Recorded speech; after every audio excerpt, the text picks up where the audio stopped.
ಹರಿಹರ ತನಯ ಅಯ್ಯಪ್ಪನ ಜನ್ಮದ ಕತೆ. ಮಹಿಷಾಸುರನ ಅಂತ್ಯದ ನಂತರ ಅವನ ಸೋದರಿಯಾದ ಮಹಿಷಿಯು ತನ್ನ ಸಹೋದರನ ಅಂತ್ಯಕ್ಕೆ ಕಾರಣವಾದ ದೇವತೆಯರ ಮೇಲೆ ಅಪಾರವಾದ ಶತ್ರುತ್ವವನ್ನು ಬೆಳೆಸಿಕೊಳ್ಳುತ್ತಾಳೆ. ಆದ್ದರಿಂದ ತನ್ನ ಶಕ್ತಿ ಸಾಮರ್ಥ್ಯಗಳನ್ನು ಹೆಚ್ಚಿಸಿಕೊಳ್ಳಲು ಬ್ರಹ್ಮದೇವನ ಕುರಿತು ತಪಸ್ಸನ್ನು ಮಾಡುತ್ತಾಳೆ. ಕಠಿಣವಾದ ತಪಸ್ಸಿನ ನಂತರ ಬ್ರಹ್ಮದೇವ ಮಹಿಷಿಯ ಮುಂದೆ ಪ್ರತ್ಯಕ್ಷನಾಗುತ್ತಾನೆ. ಆಗ ಮಹಿಷಿಯು ನನಗೆ ಸಾವೇ ಇಲ್ಲದಂತಹ ವರ ಕೊಡು ಎಂದು ಕೇಳಿದಾಗ ಬ್ರಹ್ಮದೇವ, ಇದು ಸೃಷ್ಟಿಗೆ ವಿರುದ್ಧವಾದ ಕೋರಿಕೆ, ಬೇರೆ ಏನಾದರೂ ವರ ಕೇಳು ಎಂದಾಗ ಮಹಿಷಿಯು ಚೆನ್ನಾಗಿ ಯೋಚಿಸಿ ಹರಿಹರರಿಬ್ಬರಿಂದಲೂ ಜನಿಸಿದ ಪುತ್ರನಿಂದ ಮಾತ್ರ ನನಗೆ ಸಾವು ಬರಬೇಕು ಎಂದು ಕೇಳುತ್ತಾಳೆ. ಇದಕ್ಕೆ ಬ್ರಹ್ಮದೇವ ಒಪ್ಪಿ ತಥಾಸ್ತು ಎಂದು ವರ ಕೊಡುತ್ತಾನೆ.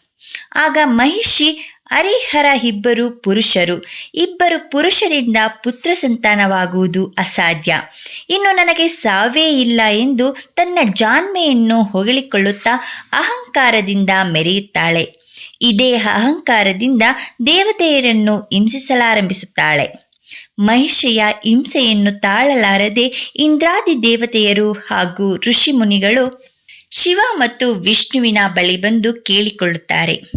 ಮಹಿಷಿಯ ಸಂಹಾರಕ್ಕಾಗಿ ಒಂದು ಶಕ್ತಿ ಜನ್ಮಿಸಲೇಬೇಕು ಎಂದು ಶಿವ ಮತ್ತು ವಿಷ್ಣು ನಿರ್ಧಾರ ಮಾಡಿಕೊಳ್ಳುತ್ತಾರೆ. ಇದಾಗಲೇ ಭಸ್ಮಾಸುರನ ಅಂತ್ಯಕ್ಕೆ ವಿಷ್ಣುವು ಮೋಹಿನಿಯ ರೂಪ ತಾಳಿರುತ್ತಾರೆ. ನನ್ನ ಅಂಶ ಮತ್ತು ವಿಷ್ಣುವಿನ ಅಂಶವಾದ ಮೋಹಿನಿಯ ಇಬ್ಬರ ಸಂಯೋಗದಿಂದ ಒಂದು ಜ್ಯೋತಿ ಸ್ವರೂಪದ ಚಿನ್ಮಯ ಕಾಂತಿ ಚೆಲ್ಲುವ ಕೊರಳಲ್ಲಿ ಮಣಿಯನ್ನು ಹೊಂದಿರುವಂತಹ ಬಾಲಕನ ಸೃಷ್ಟಿಯಾಗುತ್ತದೆ. ಆ ಬಾಲಕನನ್ನು ಪಂಪಾ ನದಿಯ ತೀರದಲ್ಲಿ ಒಂದು ಶಿವಲಿಂಗದ ಮುಂದೆ ಇರಿಸುತ್ತಾರೆ. ಪಂದಳ ಸಾಮ್ರಾಜ್ಯ ಅತ್ಯಂತ ಸಮೃದ್ಧಿ ಹಾಗೂ ಸುಭಿಕ್ಷತೆಯಿಂದ ಕೂಡಿದ್ದರೂ ಸಹ ಆ ರಾಜ ದಂಪತಿಯರಿಗೆ ಸಂತಾನವಿಲ್ಲದ ಕಾರಣ ದುಃಖಿತರಾಗಿರುತ್ತಾರೆ.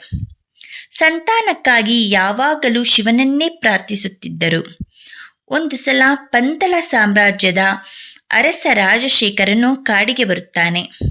ಅಲ್ಲಿ ಮಗುವೊಂದು ಅಳುತ್ತಿರುವ ಸದ್ದು ಕೇಳಿ ಅಲ್ಲಿಗೆ ಬರುತ್ತಾನೆ. ಶಿವಲಿಂಗದ ಮುಂದೆ ಒಂದು ಪುಟ್ಟ ಮಗುವನ್ನು ಕಂಡು ಸಂತೋಷದಿಂದ ಎತ್ತಿಕೊಳ್ಳುತ್ತಾನೆ. ಮಕ್ಕಳಿಲ್ಲದ ನಮಗೆ ಇದು ಆ ಶಿವನೇ ನಮಗೆ ಕೊಟ್ಟಿರುವ ಮಗು ಎಂದು ಅರಮನೆಗೆ ತರುತ್ತಾನೆ. ಆಗ ಮಗುವನ್ನು ಕಂಡು ರಾಜಶೇಖರರ ಪತ್ನಿ, ಈ ಮಗು ಯಾರದು ಎಂದು ಕೇಳಿದಾಗ ಅದಕ್ಕೆ ರಾಜಶೇಖರ, ಇದು ಶಿವ ನಮಗೋಸ್ಕರ ಕೊಟ್ಟ ಮಗು ಎಂದು ಇಬ್ಬರು ಬಹಳ ಸಂತೋಷ ಪಡುತ್ತಾರೆ. ಮಗುವಿನ ಕೊರಳಲ್ಲಿ ಮಣಿಯನ್ನು ಹೊಂದಿದ್ದರಿಂದ ಆ ಮಗುವಿಗೆ ಮಣಿಕಂಠ ಎಂದು ನಾಮಕರಣ ಮಾಡುತ್ತಾರೆ. ನೋಡಿದರಲ್ಲ ಸ್ನೇಹಿತರೆ, ಇದು ಹರಿಹರ ತನಯ ಅಯ್ಯಪ್ಪನ ಜನನದ ಕತೆ. ಈ ಕತೆ ನಿಮಗೆ ಇಷ್ಟವಾಗಿದ್ದರೆ ದೇವಲೋಕ ಕನ್ನಡ ಯೂಟ್ಯೂಬ್ ಚಾನೆಲ್ ಅನ್ನು ಸಬ್ಸ್ಕ್ರೈಬ್ ಮಾಡಿಕೊಳ್ಳಿ.